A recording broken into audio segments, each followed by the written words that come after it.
ಅಖಿಲಾಂಡಕೋಟಿ ಬ್ರಹ್ಮಾಂಡ ನಾಯಕ ರಾಜಾಧಿರಾಜ ಯೋಗಿರಾಜ ಪರಬ್ರಹ್ಮ ಶ್ರೀ ಸಚ್ಚಿದಾನಂದ ಸದ್ಗುರು ಸಾಯಿನಾಥ್ ಮಹಾರಾಜ್ ಕಿ ಜೈ.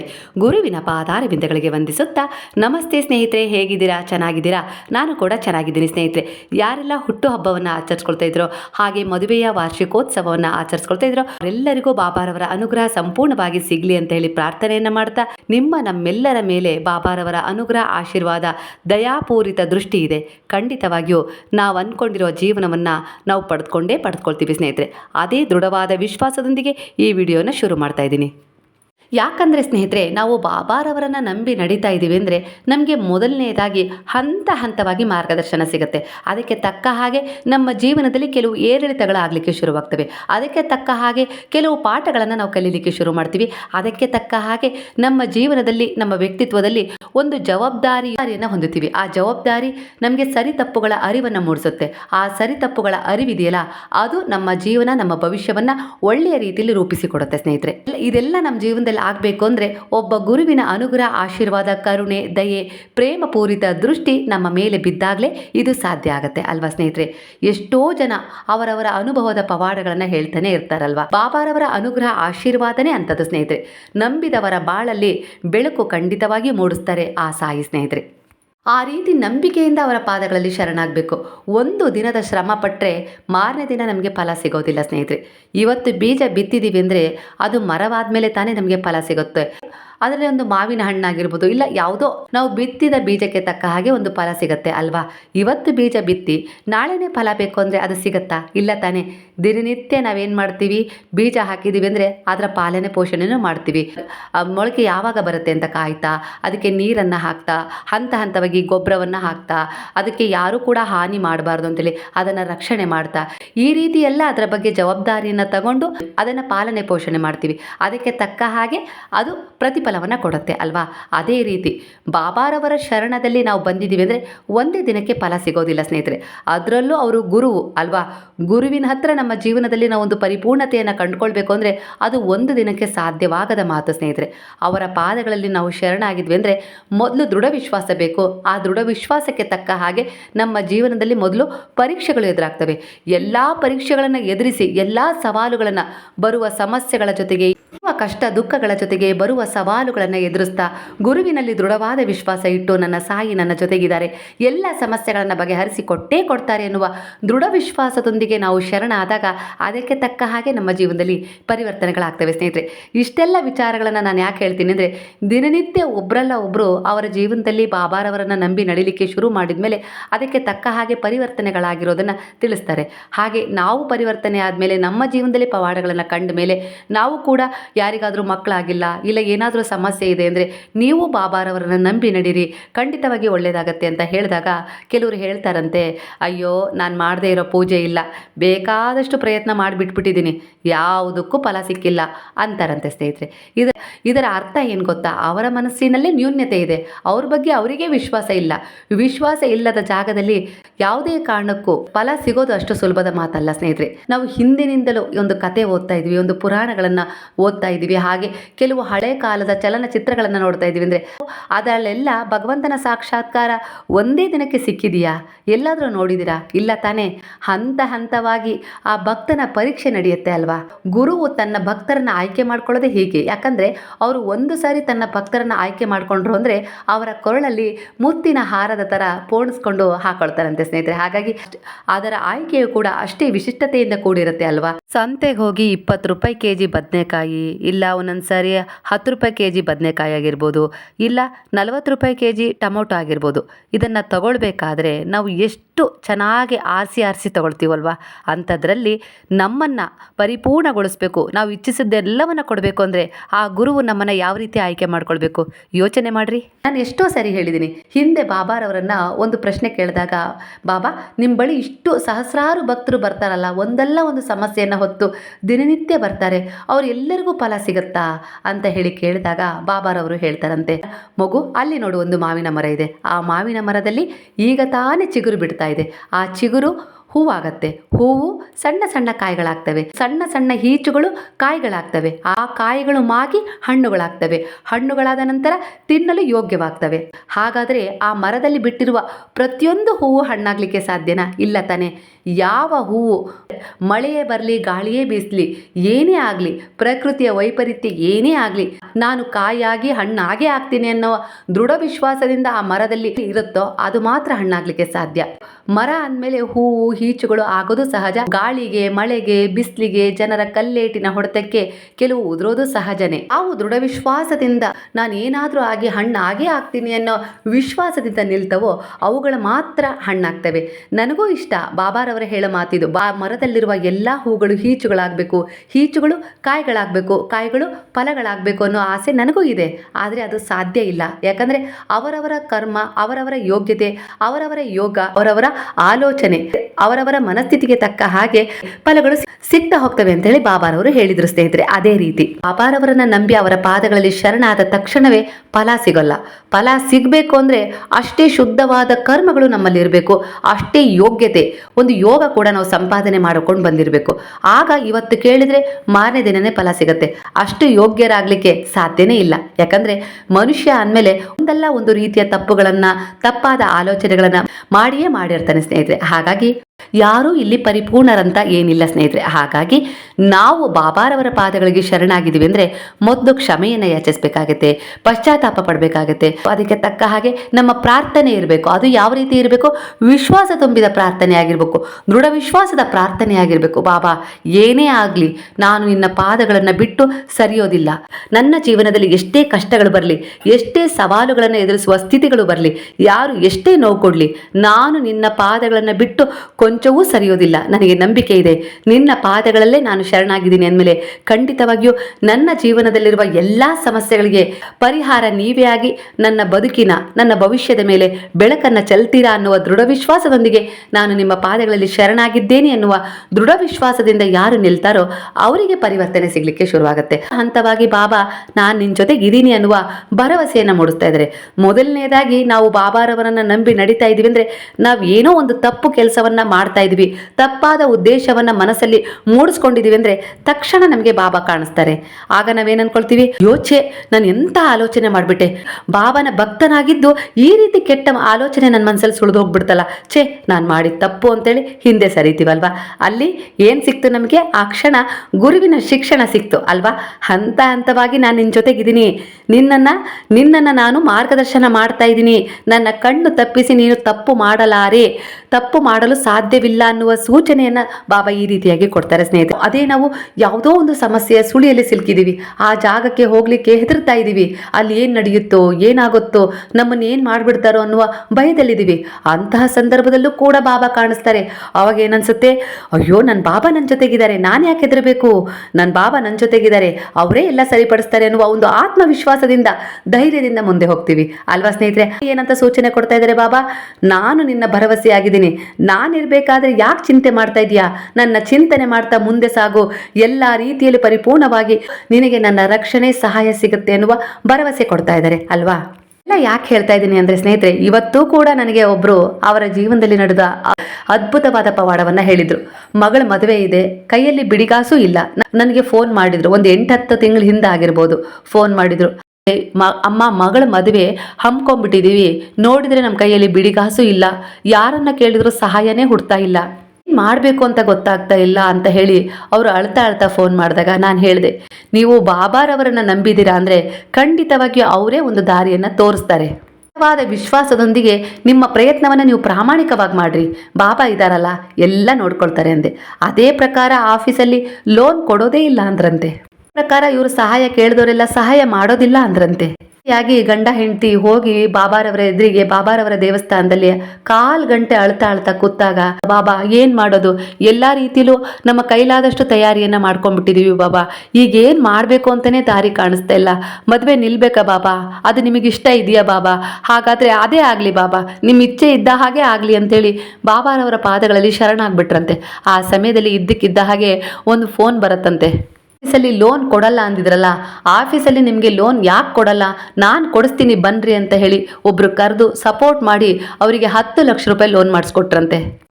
ಇದೇ ಅಲ್ವಾ ನಾನು ಹೇಳೋದೇನು ಗೊತ್ತಾ, ಆಗಲ್ಲ ಅಂತ ಏನಿಲ್ಲ. ಬಾಬಾರವರನ್ನ ನಂಬಿ ನಡೀತಾ ಇದೀವಿ ಅಂದರೆ ಅಸಂಭವ ಅನ್ನೋದು ಯಾವುದೂ ಇಲ್ಲ, ಎಲ್ಲವೂ ಅಲ್ಲಿ ಸಂಭವ ಮಾಡಿಕೊಡ್ತಾರೆ ಆ ಗುರುವು. ವಿಶ್ವಾಸ ದೃಢವಾಗಿರ್ಬೇಕಷ್ಟೇ.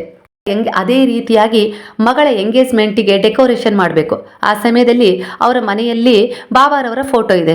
ಇವರಿಗೆ ಮನಸ್ಸಲ್ಲಿ ಆತಂಕ, ಯಾಕಂದರೆ ಇವರು ಬಾಬಾರವರನ್ನ ತುಂಬ ನಂಬಿದ್ದಾರೆ. ಇವರಿಗೆ ಮನಸ್ಸಲ್ಲಿ ಆತಂಕ, ಅಯ್ಯೋ ಬಾಬಾನ ಫೋಟೋ ಮುಚ್ಚಿಬಿಡ್ತಾರಲ್ಲ ಈಗ ಡೆಕೋರೇಷನ್ನರು, ಇಲ್ಲವೇ ಬಾಬಾರವರ ಫೋಟೋವನ್ನು ಅಲ್ಲಿಂದ ತೆಗೆದು ಬಿಡ್ತಾರಾ, ಚೆನ್ನಾಗಿ ಕಾಣಿಸಲ್ಲ ಅಂತ ಹೇಳಿ. ಈ ರೀತಿಯೆಲ್ಲ ಮನಸ್ಸಲ್ಲೇ ಆತಂಕ, ಯಾಕಂದರೆ ಇವರ ಮನೆಯಲ್ಲೇ ಇವರ ಮಗಳ ಎಂಗೇಜ್ಮೆಂಟ್ ಮಾಡ್ತಾ ಇದ್ರು ಸ್ನೇಹಿತರೆ. ಹಾಗಾಗಿ ಇವ್ರ ಮನಸ್ಸಲ್ಲಿ ಏನೇನೋ ಆತಂಕ, ಹೇಳೋ ಹಾಗಿಲ್ಲ ಬಿಡೋ ಹಾಗಿಲ್ಲ. ಏನಾಗುತ್ತೆ ಏನೋ, ನನ್ನ ಬಾಬನ ಇಚ್ಛೆ ಇದ್ದ ಹಾಗೆ ಆಗಲಿ, ನಾನಂತೂ ಅವರು ಸದಾ ನಮ್ಮ ಜೊತೆಗೇ ಇರಬೇಕು, ನಮ್ಮನ್ನು ಮಾರ್ಗದರ್ಶನ ಮಾಡಬೇಕು, ಹಂತ ಹಂತವಾಗಿ ನಮಗೆ ಒಂದು ಪ್ರೇರಣೆ ಕೊಡಬೇಕು, ನಮ್ಮ ಹಿರಿಯರಾಗಿದ್ದು ನಮಗೆ ಸೂಚನೆಗಳನ್ನು ಕೊಡಬೇಕು ಅಂತಲೇ ಹಂತ ಹಂತವಾಗಿ ಇವರು ಬಯಸ್ತಾ ಇದ್ರಂತೆ. ಅದಕ್ಕೆ ತಕ್ಕ ಹಾಗೆ ಇವರ ಮನೆಯಲ್ಲಿ ಒಂದು ಅದ್ಭುತ ಪವಾಡವೇ ನಡೆದೋತು ಸ್ನೇಹಿತರೆ. ಅದೇ ಫೋಟೋವನ್ನು ನಾನು ಈ ವಿಡಿಯೋದಲ್ಲಿ ಹಾಕ್ತಾ ಇದ್ದೀನಿ. ಈ ಆತಂಕದಲ್ಲಿ ಅವರು ತಮ್ಮ ಕೆಲಸದಲ್ಲಿ ನಿರತರಾಗ್ಬಿಟ್ರು. ಇದ್ದಕ್ಕಿದ್ದ ಹಾಗೆ ಡೆಕೋರೇಷನ್ ಮುಗಿಸಿ ಬನ್ನಿ ನೋಡ್ಬರ್ರಿ ಡೆಕೋರೇಷನ್ ಹೇಗಾಗಿದೆ ಅಂತ ಹೇಳಿ ಕರೆದು ತೋರಿಸಿದಾಗ ಇವರಿಗೆ ಆಶ್ಚರ್ಯದ ಜೊತೆಗೆ ಕಣ್ಣೀರು ಕೂಡ ಬಂದ್ಬಿಟ್ಟು ಸ್ನೇಹಿತರೆ. ಯಾಕೆ ಹೇಳ್ರಿ, ಅವರು ಡೆಕೋರೇಷನ್ ಮಾಡೋರು ಏನು ಮಾಡಿದ್ದಾರೆ ಅಂದರೆ, ಅವರು ಏನು ಮಧ್ಯೆ ಫೋಟೋ ಇತ್ತಲ್ಲ ಬಾಬಾರವರ ಫೋಟೋ, ಅದನ್ನು ಬಿಟ್ಟು ಅದರ ಸುತ್ತ ಡೆಕೋರೇಷನ್ ಮಾಡಿದ್ದಲ್ಲದೆ ಬಾಬಾರವರ ಫೋಟೋಗೆ ಒಂದು ದೊಡ್ಡ ಹಾರವನ್ನು ತಂದು ಹಾಕಿಬಿಟ್ಟು ಡೆಕೋರೇಷನ್ ಮಾಡಿದ್ರಂತೆ ಸ್ನೇಹಿತರೆ. ಆ ಫೋಟೋವನ್ನು ಕೂಡ ನಾನು ಈ ವಿಡಿಯೋದಲ್ಲಿ ಹಾಕಿದ್ದೀನಿ ನೋಡಿ. ಇವ್ರ ಪ್ರಾರ್ಥನೆ ಏನಾಗಿತ್ತು ಗೊತ್ತಾ, ಬಾಬಾ ಹಂತ ಹಂತವಾಗಿ ನೀವು ನಮ್ಮ ಜೊತೆಗೆ ಇರಬೇಕು, ನನ್ನ ಮಗಳು ಮದುವೆಯಲ್ಲಿ ನೀವು ಸಂಪೂರ್ಣವಾಗಿ ನಮ್ಮ ಜೊತೆಗೆ ಇರಬೇಕು, ಆಶೀರ್ವಾದ ಮಾಡಬೇಕು, ಮಾರ್ಗದರ್ಶನ ಮಾಡಬೇಕು, ಹಾಗೆ ಯಾವುದೇ ರೀತಿ ಸಮಸ್ಯೆ ಬರದೋ ಹಾಗೆ ನಮಗೆ ಮಾರ್ಗದರ್ಶನ ಮಾಡ್ತಾ ನಮ್ಮ ಹಿರಿಯರಾಗಿ ನಮ್ಮ ಜೊತೆಗೆ ಇರಬೇಕು, ನೀವು ನಮ್ಮ ಜೊತೆಗೆ ಓಡಾಡಬೇಕು, ನಮ್ಮಿಂದ ಯಾವುದೇ ರೀತಿ ತಪ್ಪುಗಳಾಗಬಾರ್ದು, ಬೇರೆಯವರಿಂದ ಕೂಡ ಯಾವುದೇ ರೀತಿ ಕೆಡುಕುಗಳು ಉಂಟಾಗಬಾರ್ದು. ಹಂತ ಹಂತವಾಗಿ ಇದೇ ರೀತಿ ಪ್ರಾರ್ಥನೆ ಮಾಡ್ತಾ ಇದ್ರಂತೆ. ಬಾಬಾ ನೀವು ನಮ್ಮ ಜೊತೆಗಿರಬೇಕು, ತಾಳಿ ಕಟ್ಟಬೇಕಾದ್ರೂ ಸಹ ಅವರಮ್ಮ ಬಾಬಾ ನೀವು ನನ್ನ ಜೊತೆಗಿರಬೇಕು, ನೀವು ಇಲ್ಲೇ ಎಲ್ಲೋ ಇದ್ದೀರಾ, ನೀವಿದ್ದೀರಾ, ನನ್ನ ಮಗಳನ್ನ ಕಲ್ಯಾಣ ಮಂಟಪಕ್ಕೆ ಕರ್ಕೊಂಡು ಹೋಗ್ಬೇಕಾರೆ ಬಾಬಾ ನೀವು ನನ್ನ ಜೊತೆಗಿರ್ಬೇಕು, ನೀವಿರಬೇಕು, ಈ ರೀತಿನೇ ಮಾತಾಡ್ತಾ ಇದ್ರಂತೆ. ಇದು ಕೇಳೋರಿಗೆ, ಹೊಸದಾಗಿ ಕೇಳೋರಿಗೆ ಏನನ್ಸುತ್ತೋ ಗೊತ್ತಿಲ್ಲ ಸ್ನೇಹಿತರೆ, ಆದರೆ ಆ ಬಾಬಾರವರ ಜೊತೆ ಒಂದು ಅವಿನಾಭಾವ ಸಂಬಂಧವನ್ನ ಹೊಂದಿರ್ತಾರಲ್ಲ ಅವರಿಗೆ ಮಾತ್ರ ತಿಳಿಯುತ್ತೆ. ಅವರು ನಮ್ಮ ಪ್ರತಿ ಮಾತನ್ನ ಕೇಳಿಸ್ಕೊಳ್ತಾ ಇದ್ದಾರೆ, ಅದಕ್ಕೆ ಪ್ರತಿಯಾಗಿ ಉತ್ತರವನ್ನ ಕೊಡ್ತಾ ಇದ್ದಾರಂತೆ. ಈ ರೀತಿಯಾಗಿ ಆ ಫಂಕ್ಷನ್ ಡೆಕೋರೇಷನ್ ಅಲ್ಲಿ ಬಾಬಾರವರೇ ಬಂದ್ಬಿಟ್ರು. ಅಂದ್ರೆ ನಾನು ನಿನ್ ಜೊತೆಗೆ ಇದ್ದೀನಿ ಮಗಳೇ. ಅವ್ರು ಇದನ್ನ ಕಲ್ಪನೆನೇ ಮಾಡ್ಕೊಂಡಿರ್ಲಿಲ್ಲ, ಅವರ ಕಲ್ಪನೆಯಲ್ಲೂ ಈ ವಿಚಾರ ಬಂದಿರಲಿಲ್ಲ. ಬಾಬಾರವರ ಫೋಟೋವನ್ನ ಮಧ್ಯೆ ಇಟ್ಟು ಡೆಕೋರೇಷನ್ ಮಾಡ್ರಿ ಅಂತ ಹೇಳಲೇ ಇಲ್ಲ, ಅವರು ಆಲೋಚನೆ ಕೂಡ ಇವ್ರ ಮನಸ್ಸಲ್ಲಿ ಬಂದಿರಲಿಲ್ಲ. ಆದರೆ ಬಾಬಾ ನಾನಿದ್ದೀನಿ, ನಿನ್ನ ಜೊತೆಗಿದ್ದೀನಿ, ನಿನ್ನ ಮಗಳ ಹಿಂದೆ ಇದ್ದೀನಿ ನೋಡು, ಆಶೀರ್ವಾದ ಮಾಡ್ತಾ ಇದ್ದೀನಿ, ನನ್ನ ಕಣ್ಮುಂದೆ ಎಲ್ಲ ನಡೆಯುತ್ತೆ, ನನ್ನ ದೃಷ್ಟಿಯಲ್ಲಿ ನೀವೆಲ್ಲ ಇದ್ದೀರಾ, ನೀವೆಲ್ಲ ಫಂಕ್ಷನ್ ಮುಗಿಸ್ಕೊಡ್ರಿ, ನಾನಿದ್ದೀನಿ ಜೊತೆಲಿ ನಾನಿದ್ದೀನಿ ಅನ್ನುವ ಭರವಸೆ ಈ ರೀತಿಯಾಗಿ ಕೊಟ್ಟಿದ್ದಾರೆ. ನೋಡ್ರಿ ಆ ಅಂದ ಚಂದನ ಎಷ್ಟು ಚೆನ್ನಾಗಿದೆ ಅಲ್ವಾ. ಅವರ ಮನಸ್ಸಿನ ಭಾವನೆಗೆ ತಕ್ಕ, ಅವರವರ ಮನಸ್ಸಿನ ಭಾವನೆಗೆ ತಕ್ಕ ಹಾಗೆ ಬಾಬಾ ಪ್ರತಿಸ್ಪಂದಿಸ್ತಾರೆ ಸ್ನೇಹಿತರೆ. ಇದೆಲ್ಲ ಆಯಿತು, ಮಗಳು ಕಲ್ಯಾಣ ಮಂಟಪಕ್ಕೆ ಹೋಗಬೇಕು, ಹಳೆ ಕಾರ್ ಬಂದು ನಿಂತಿದೆ, ಮಗಳಿಗೆ ಎಲ್ಲೋ ಒಂಥರ ಅಮ್ಮ ಹೊಸ ಕಾರ್ ಬಂದಿದ್ರೆ ಚೆನ್ನಾಗಿರ್ತಿದ್ದೆಲ್ಲ ನಮ್ಮ ಅಂತ ಹೇಳಿ ಮಗಳಿಗೆ ಆತಂಕ. ಎಷ್ಟೇ ಪ್ರಯತ್ನ ಪಟ್ರು, ಯಾವುದೇ ರೀತಿ ಪ್ರಯತ್ನ ಪಟ್ರು, ಎಲ್ಲ ಕಡೆ ಫೋನ್ ಮಾಡಿ ಕೇಳಿದ್ರು, ವಿಚಾರಿಸಿದ್ರು, ಹೊಸ ಕಾರ್ ಸಿಗ್ಲಿಲ್ಲ. ಇದೆಲ್ಲ ನಡೀತು, ಮದುವೆನೂ ಆಯಿತು. ಮದುವೆ ವಿಡಿಯೋ ನೋಡ್ತಾರೆ, ಆ ಕಾರಲ್ಲಿ ಬಾಬಾರವರ ಭಾವಚಿತ್ರ ಇದೆ, ಆಶೀರ್ವಾದ ಮಾಡೋದು.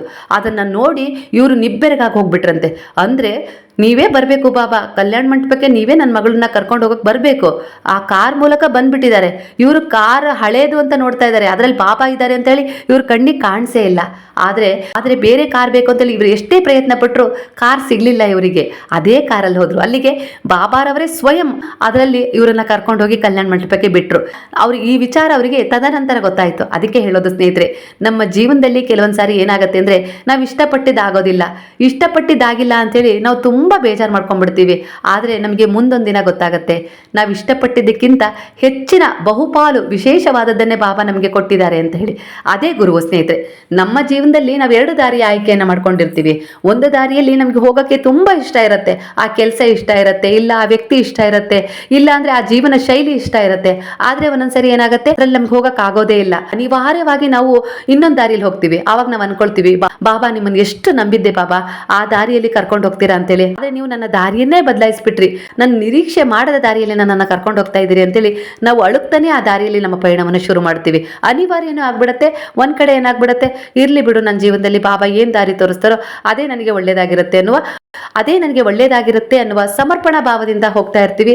ಮುಂದೆ ಗೊತ್ತಾಗತ್ತೆ, ನಮ್ಗೆ ಮುಂದೆ ಸ್ವಲ್ಪ ದೂರ ಹೋಗ್ತಿದ್ದ ಹಾಗೆ ನಮಗೆ ಗೊತ್ತಾಗತ್ತೆ, ನಾವು ಆಯ್ಕೆ ಮಾಡಿಕೊಂಡು ಹೋಗಬೇಕು ಅಂತ ಇದ್ವಲ್ಲ ಆ ದಾರಿ ಸ್ವಲ್ಪನೂ ಸರಿ ಇರಲಿಲ್ಲ, ಆ ವ್ಯಕ್ತಿ ಮೋಸಗಾರ ಆಗಿದ್ದ, ಇಲ್ಲ ಆ ದಾರಿಯಲ್ಲಿ ಯಾವುದೋ ರೀತಿಯ ಅಡ್ಡಿ ಆತಂಕಗಳಿದ್ವು, ಇಲ್ಲ ಆ ದಾರಿಯ ಆಯ್ಕೆ ಸರಿಯಾಗಲಿಲ್ಲ ಅಂತೇಳಿ ನಮ್ಗೆ ತಿಳಿದಾಗ ಕೃತಜ್ಞತಾ ಪೂರ್ವಕರಾಗಿ ಕಣ್ಣೀರು ಹರಿಸ್ತಾ ಹೇಳ್ತೀವಿ, ಬಾಬಾ ನಾನು ಆ ಸಮಯದಲ್ಲಿ ಅರ್ಥ ಮಾಡ್ಕೊಳ್ಳಿಲ್ಲ, ನಿಮ್ಮ ಮನಸ್ಸಿಗೆ ನೋವು ಮಾಡಿಬಿಟ್ಟೆ, ನಿಮ್ಮನ್ನು ಬೈದ್ಬಿಟ್ಟೆ, ಆದರೆ ನೀವು ನನಗೇನು ಬೇಕೋ ಅದನ್ನೇ ಕೊಟ್ರಿ, ಆ ಕ್ಷಣ ನನಗೆ ಯಾಕೆ ಸಿಗ್ಲಿಲ್ಲ ಅಂತೇಳಿ ನೋವಾಗಿತ್ತು, ಆದರೆ ಈ ಕ್ಷಣ ಅನಿಸ್ತಾ ಇದೆ ನೀವು ಆಯ್ಕೆ ಮಾಡಿಕೊಟ್ಟಿದ್ದೆ ನನಗೆ ಸರಿ ಇದೆ ಅಂತೇಳಿ ನನಗೆ ಅನಿಸ್ತಾ ಇದೆ ಬಾಬಾ, ದಯವಿಟ್ಟು ಕ್ಷಮಿಸಿ ಅಂತೇಳಿ ಶರಣಾದವರು ಎಷ್ಟೋ ಜನ ಇದ್ದಾರೆ ಸ್ನೇಹಿತರೆ.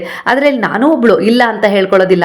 ಯಾಕಂದ್ರೆ ಮನುಷ್ಯ ಅಂದಮೇಲೆ ಕೆಲವೊಂದು ನಿರೀಕ್ಷಿತ ವಸ್ತುಗಳು ಸಿಗ್ಲಿಲ್ಲ ಅಂದಾಗ ಬಹಳ ನೋವಾಗತ್ತೆ.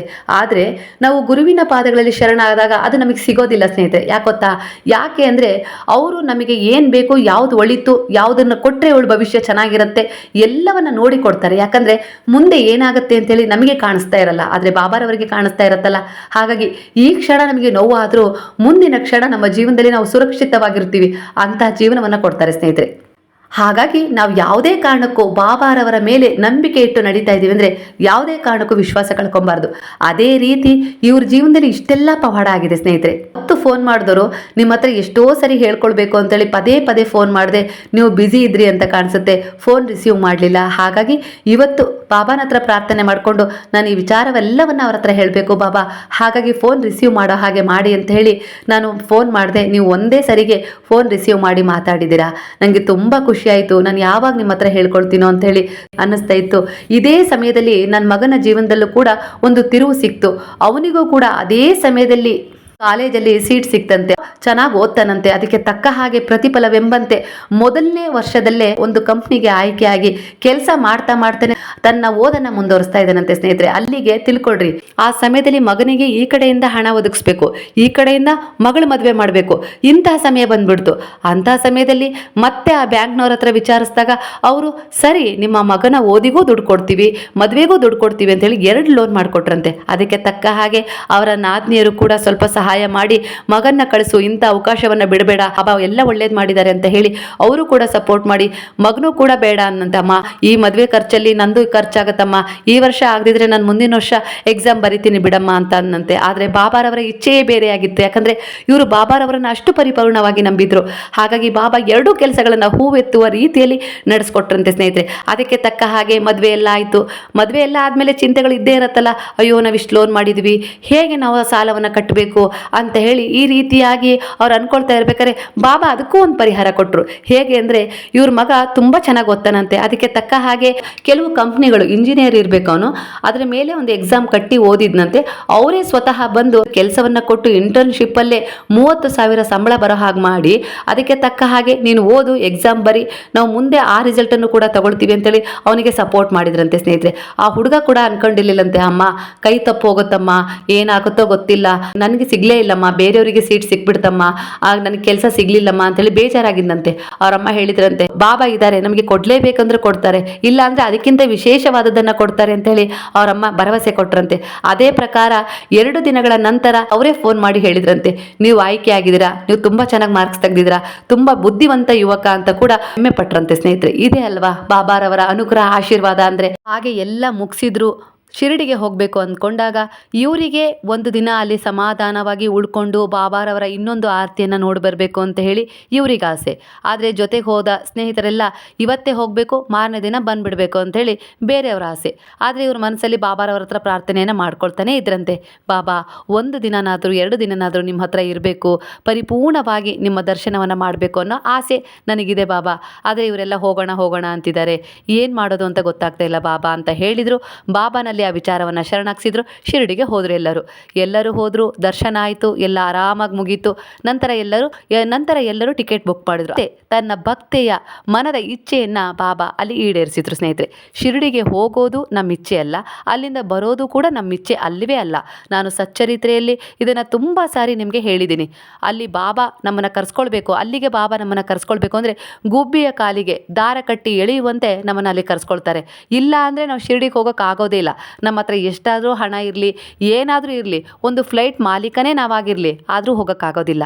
ಅದೇ ಬಾಬಾರವರ ಇಚ್ಛೆ ಇತ್ತು ಅಂದರೆ ನೀವು ಎಷ್ಟೇ ದೂರ ಇರಲಿ, ಸಪ್ತ ಸಾಗರಗಳ ಆಚೆನೇ ಇರಲಿ, ಬಾಬಾ ದೃಷ್ಟಿ ನಮ್ಮ ಮೇಲೆ ಬಿತ್ತು ಅವ್ರು ಕರ್ಸ್ಕೊಳ್ಬೇಕು ಅಂದರೆ ಖಂಡಿತ ನಾವು ಯಾವುದಾದ್ರೂ ಒಂದು ರೀತಿಯಲ್ಲಿ ಬಾಬಾರವರ ದರ್ಶನವನ್ನು ಮಾಡೇ ಮಾಡ್ತೀವಿ ಸ್ನೇಹಿತರೆ. ಇದು ಆವಾಗಲೂ ನಡೀತಿತ್ತು, ಇವಾಗಲೂ ಕೂಡ ನಡೀತಾ ಇದೆ. ನಾನು ಇದನ್ನು ಎಷ್ಟೋ ಸರಿ ಹೇಳಿದ್ದೀನಿ. ಹೋದ ಸರಿ ದಾವಣಗೆರೆಗೆ ಹೋದವರು ಅಷ್ಟೇ, ಅವರು ಕೂಡ ಅದನ್ನೇ ಹೇಳಿದರು. ನಾವು ರಿಟರ್ನ್ ಟಿಕೆಟ್ ಬುಕ್ ಮಾಡಿಕೊಂಡೇ ಶಿರ್ಡಿಗೆ ಹೋಗಿದ್ವಿ. ಹೋದರೂ ಕೂಡ ಬಾಬಾ ನಮ್ಮನ್ನು ಒಂದು ದಿನ ಶಿರ್ಡಿಯಲ್ಲೇ ಉಳಿಸ್ಕೊಂಡ್ಬಿಟ್ರು. ಏನೇನೋ ಕಾರಣ ಸೃಷ್ಟಿಯಾಗಿ ನಮ್ಗೆ ಅಲ್ಲಿಂದ ಬರ್ಲಿಕ್ಕೆ ಆಗೋದೇ ಇಲ್ಲ ಅಂತ ಹೇಳಿ ಅವರು ಕೂಡ ಅನುಭವವನ್ನು ಹೇಳ್ಕೊಂಡ್ರು ಸ್ನೇಹಿತರೆ. ಬಾಬಾರವರ ಮಾತನ್ನು ಮೀರಿ ಅಲ್ಲಿಂದ ಹೊರಟ್ರೆ ಏನಾದರೂ ಒಂದು ಸಮಸ್ಯೆ ಕಾದಿರುತ್ತೆ. ಅಂದರೆ ಕರ್ಮಕ್ಕನುಸಾರವಾಗಿ ನಮಗೆ ಏನೋ ಆಗೋದಿರುತ್ತೆ, ಅದನ್ನು ಕಾಪಾಡ್ತಾರೆ ಬಾಬಾ. ಆ ಪರಿಹಾರವನ್ನು ಮಾಡಲಿಕ್ಕೋಸ್ಕರನೇ ಅವರು ತಮ್ಮ ಸನ್ನಿಧಾನಕ್ಕೆ ಕರೆಸ್ಕೊಂಡಿರ್ತಾರೆ. ನೀನು ನನ್ನ ಸನ್ನಿಧಾನದಲ್ಲಿರೋ, ಸುರಕ್ಷಿತವಾಗಿರೋ, ನಿನಗೆ ಏನೋ ಒಂದು ಗಂಡಾಂತರ ಇದೆ, ಅದನ್ನು ಎದುರಿಸುವ ಸಮಯ ಇದಾಗಿತ್ತು, ಹಾಗಾಗಿ ನಿನ್ನನ್ನು ನನ್ನ ಸಮ್ಮುಖದಲ್ಲೇ ಉಳಿಸ್ಕೊಂಡಿದ್ದೀನಿ ಅನ್ನುವ ಸೂಚನೆ ಇದಾಗಿರುತ್ತೆ. ನಾವು ಜೀವನದಲ್ಲಿ ಕೆಲವು ವಿಚಾರಗಳಲ್ಲಿ ಸಿಟ್ಟು ಮಾಡ್ಕೊಳ್ಳೋದ್ರಲ್ಲಿ ಅರ್ಥನೇ ಇಲ್ಲ. ಯಾಕೆ ಗೊತ್ತಾ, ನಮ್ಮ ಜೀವನದಲ್ಲಿ ಏನು ನಡೀತಾ ಇದೆಯೋ, ನಾವು ಗುರುವಿನ ಶರಣದಲ್ಲಿದ್ದಾಗ ನಮ್ಮ ಜೀವನದಲ್ಲಿ ಏನು ನಡೀತಾ ಇರುತ್ತಲ್ಲ, ಅದಕ್ಕೆಲ್ಲ ಒಂದು ಕಾರಣ ಇದ್ದೇ ಇರುತ್ತೆ. ಆ ಬಾಬಾರವರ ಪೂರ್ವ ನಿಯೋಜಿತ ದಾರಿಯಲ್ಲಿ ನಾವಿರ್ತೀವಿ ಸ್ನೇಹಿತರೆ. ಹಾಗಾಗಿ ನಮ್ಮ ಜೀವನ ಸುರಕ್ಷಿತವಾಗಿರುತ್ತೆ. ಇಂಥ ಎಷ್ಟು ಅದ್ಭುತ ಪವಾಡಗಳನ್ನ ಬಾಬಾ ಅಂದು ಮಾಡ್ತಿದ್ರು, ಇಂದಿಗೂ ಕೂಡ ಅವರನ್ನು ನಂಬಿದ ಭಕ್ತರ ಜೀವನದಲ್ಲಿ ಮಾಡ್ತಾ ಇದ್ದಾರೆ ಸ್ನೇಹಿತರೆ.